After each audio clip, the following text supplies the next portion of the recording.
नमस्कार दर्शकों। अगर आप एसएससी सीजीएल की तैयारी कर रहे हैं तो रुक जाइए।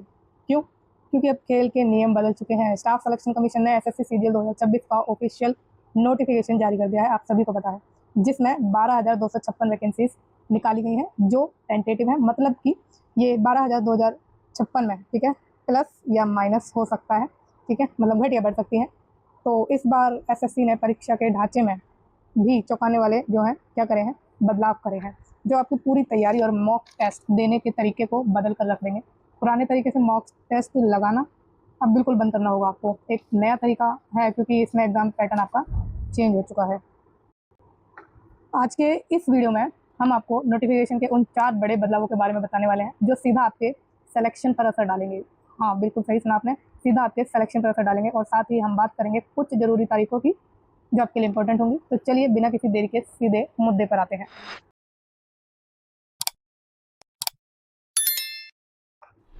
पहला और सबसे बड़ा बदलाव, जैसा कि आप स्क्रीन पर देख ही रहे हैं, टाइम लॉक। ठीक है, तो अब तक क्या होता था कि आपको 60 मिनट में अपनी मर्जी से मैथ, रीजनिंग, इंग्लिश या जीके में कभी भी स्विच कर सकते थे। और ज़्यादातर स्टूडेंट जीके को 5 मिनट में निपटाकर बाकी का समय मैथ में दे देते थे। यूटिलाइजेशन हो जाता था टाइम का। लेकिन अब ऐसा नहीं कर सकते हैं क्योंकि चारों सब्जेक्ट के लिए हर एक सेक्शन, ठीक है, हर एक सेक्शन जो है आपका लॉक, मतलब हर एक सेक्शन में फिक्स 15 मिनट आपको मिलने हैं। ठीक है, ये 15 मिनट आप कहीं और यूज़ नहीं कर सकते। तो कहने का मतलब सीधा सा है कि 15 मिनट पूरा होते ही आपका सेक्शन लॉक हो जाएगा। अब जैसे कि 5 मिनट में जीके आपने पूरी कर भी ली है, तब भी बाकी के जो 10 मिनट हैं वो आप मैथ या किसी और सेक्शन को नहीं देख पाएंगे, है ना। आपका स्क्रीन टाइमर 0 होने का वेट करना होगा, मतलब आपको वेट करना होगा कि स्क्रीन टाइमर जो है 0 हो जाए। और ये सिर्फ टीयर 1 के लिए ही नहीं है, ये टीयर 2 के पेपर 1 के लिए भी है। ठीक है, टीयर 2 के जो पेपर 1 होगा ना, उसके लिए भी यही चीज़ है। टीयर 2 के पेपर 1 में सेक्शन 1 में मैथ एंड रीजनिंग के लिए 30-30 मिनट सेपरेटली आपको दिए जाएंगे। सेक्शन 2 में इंग्लिश के लिए 40 मिनट दिए जाएंगे। और जो आपका क्या है, जनरल अवेयरनेस, उसके लिए आपको 20 मिनट दिए जाएंगे। यानी अब आपकी स्पीड और क्वेश्चन छोड़ने की जो कला है आपको सिलेक्शन दिलाएगी। तो आप स्क्रीन पर साफ साफ देख सकते हैं कि जो आपका ये सब्जेक्ट है, ठीक है, सामान्य बुद्धिमत्ता तक शक्ति, इसके लिए 15 मिनट है। सामान्य जागरूकता के लिए 15 मिनट है। संख्यात्मक अभियोगिता के लिए 15 मिनट है। अंग्रेजी समझ के लिए 15 मिनट है। तो हर एक सेक्शन के लिए 15-15 मिनट आपको मिलेंगे, है ना। और भी जो मतलब ये तो आपका सिर्फ एक डेमो टाइप है, इसको उसमें मत लीजिएगा, ये आपको सिर्फ समझाने के लिए दिखाया जा रहा है ना। तो अनुभाग समय सीमा सक्रिय है, इसमें ऐसा रहेगा, फिर 15 मिनट निर्धारित है। समय समाप्त होने पर आप विषय को फिर से नहीं देख सकते, ये आप ध्यान रखिएगा। तो काफ़ी क्रूशियल बदलाव है ये, है ना। फिर नेक्स्ट आते हैं आपके दूसरे बदलाव पर, जो कि एक नई शर्त के साथ है। क्या है ये? एएओ, असिस्टेंट ऑडिटर ऑफिसर या फिर असिस्टेंट अकाउंटेंट ऑफिसर पोस्ट की वापसी हो चुकी है। लेकिन टीयर 2 में इसके लिए एक अलग paper third, finance and economics, जोड़ा गया है। और इसमें इंपॉर्टेंट बात यह है कि इसके मार्क्स फाइनल मेरिट लिस्ट में जो है जुड़ने वाले हैं। तो ध्यान रखिएगा, पेपर थर्ड का जो नया पेपर इन्होंने ऐड किया है, उसका जो मार्क्स होंगे वो फाइनल में जुड़ेंगे ही। ठीक है, लेकिन ट्विस्ट ये है कि इस पोस्ट को सेंट्रल और स्टेट कैडर में बांट दिया गया है। ठीक है, दो है, एक तो जो आपका सेंट्रल की वो है कैडर, और एक आपका स्टेट का है। तो इसमें आपका जो है बांट दिया गया है।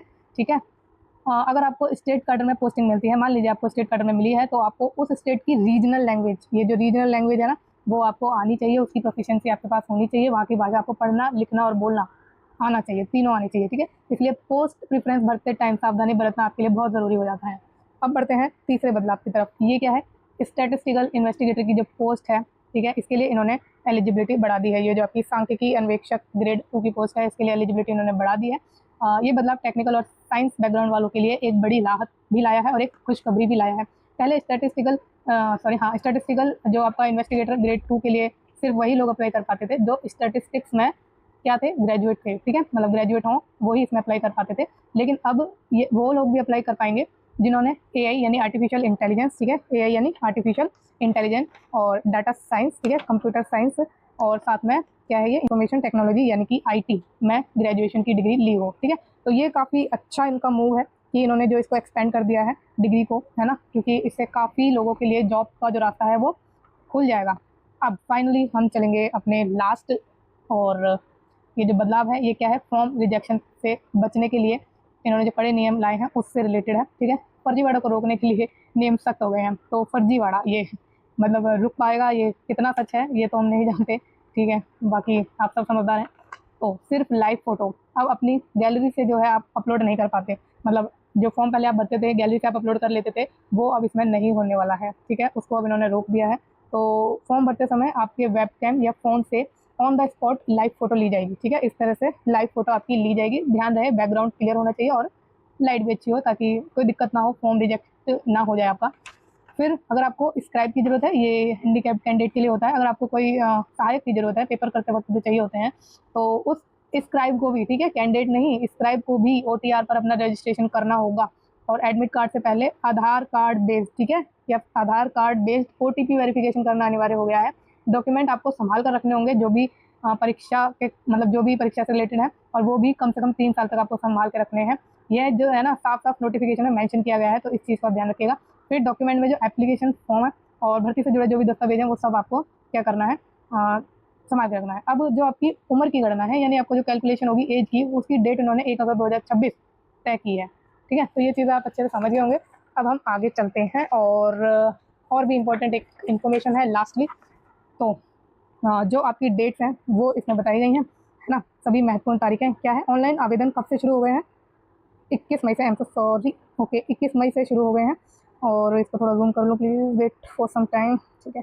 हाँ, तो 21 मई से क्या हो चुके हैं, शुरू हो चुके हैं। और आवेदन करने की अंतिम तिथि जो है आपके लिए रखी है 22 जून। एप्लीकेशन करेक्शन विंडो 29 जून से 1 जुलाई तक खुले रहेंगे। टियर 1 की जो परीक्षा अवधि इन्होंने रखी है, अगस्त से सितंबर 2026 रखी है। टियर 1 का रिजल्ट आएगा अक्टूबर 2026, जो कि संभावित है, श्योरिटी ये नहीं देते, ऑब्वियस सी बात है। फिर टियर 2 परीक्षा जो होगी आपकी दिसंबर में, संभावित है। फाइनल मेरिट लिस्ट आपकी फरवरी 2027, ठीक है। तो ये कुछ आपकी इंपॉर्टेंट डेट्स थी जो बताना ज़रूरी था। अब फाइनली आपकी जो स्ट्रेटजी है वो क्या होनी चाहिए पेपर को लेके, उस पर हम थोड़ी सी बात कर लेते हैं। तो इस 15 मिनट के फ्रैक्शनल टाइमर की वजह से अब जो आपका पुराना स्टाइल है ना मॉक टेस्ट देने का, वो आपको बदलना होगा। ये एक क्रूशियल स्ट्रेटजी होगी आपकी प्रिपरेशन में, क्योंकि जो पुराना मॉक टेस्ट देने का तरीका है उससे अब काम नहीं चलेगा, क्योंकि टाइम बाउंड हो चुकी हैं चीज़ें हर एक सेक्शन के लिए। वो भी ऐसा नहीं है कि सिर्फ मतलब कुछ एक के लिए है, या आप अपनी मर्ज़ी से किसी भी सेक्शन में स्विच कर सकते हैं। तो ये चीज़ थोड़ी इंपॉर्टेंट है, जिस पर आपको ध्यान देने की ज़रूरत है। तो आज से ही आपको सेक्शनल जो आपके मॉक टेस्ट है ना, मॉक टेस्ट जो आपके रहने वाले हैं, उनको सेक्शनली लगाना पड़ेगा आपको। और ये आपको टेक्स्ट बुक कौन सा है, मतलब आपको पता ही है, ये तो टेक्स्ट बुक का ही है ना। हाँ, तो वो वहाँ से आप आराम से प्रैक्टिस कर पाएंगे। वो भी अपना पैटर्न बदल ही दिया होगा उन्होंने नोटिफिकेशन आते ही, तो वहाँ से आप आराम से अपना जो है प्रैक्टिस कर सकते हैं, ठीक है। ताकि आपको जो है अपनी टाइम लिमिट को बांधने की आदत हो जाए, है ना, कि टाइम वेस्ट ना हो। टाइम वेस्ट का क्या चक्कर है, मतलब उसका तो कोई है ही नहीं। टाइम को एक अच्छे तरीके से मैनेजमेंट आपको आ जाए, इसका बस यही एक चीज़ है आपको ध्यान रखने वाली, ठीक है। तो आपसे लास्ट क्वेश्चन मेरा यही है कि आपको क्या लगता है कि एसएससी का ये जो टाइमर वाला फैसला है, ये सही है या गलत? हाँ सॉरी, बीच में थोड़ा सा इंटरप्शन आई थिंक हुआ है। तो अच्छा, आप बताएं, क्वेश्चन मेरा यही है आपसे कि एसएससी का ये टाइमर वाला जो फैसला है, सही है या गलत है? आपके जीवन में ये क्या बदलाव लाने वाला है, या क्या आप सोच रखते हैं इसके बारे में? तो मुझे कमेंट सेक्शन में ये ज़रूर बताइएगा। और बाकी आपको अगर वीडियो अच्छी लगी है तो वो भी मुझे कमेंट सेक्शन में बता देना। अच्छी लगी हो तो लाइक कर देना। बाकी टेलीग्राम चैनल भी है, उसको भी आप ज्वाइन कर सकते हैं, ताकि आपका हर एक प्रॉब्लम का सॉल्यूशन आपको टाइमली मिल जाए, क्योंकि वो मेनली इसलिए बनाया गया है कि आप जो है, आपका जो भी डाउट है वो क्लियर किया जाए, वो भी डायरेक्टली मेरे द्वारा, क्योंकि तो और कोई थर्ड पर्सन उसमें इन्वॉल्व नहीं होगा। सारे मैसेजेस जो भी हैं वो मेरे द्वारा ही पढ़े जाते हैं और मेरे द्वारा ही आंसर किए जाते हैं। तो आप वहाँ पर निश्चित रूप से जुड़िए और चैनल को सब्सक्राइब करिएगा अगर आपको इसमें कुछ इंपॉर्टेंट लगा है या ये वैल्यूबल आपको वीडियो लगी है, ठीक है। बाकी thank you so much, bye, all the best, आप जीवन में अच्छा करें, बाय बाय।